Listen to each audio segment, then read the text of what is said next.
Hello guys, welcome back to my YouTube channel. In today's video, I'm going to show you how to buy Bitcoin in Robinhood. First, make sure you have downloaded Robinhood app on your phone. If you're iPhone user, you can download it from App Store, and if you're Android user, you can download it from Play Store.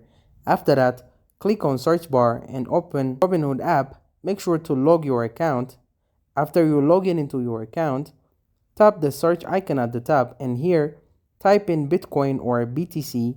Select Bitcoin from the list.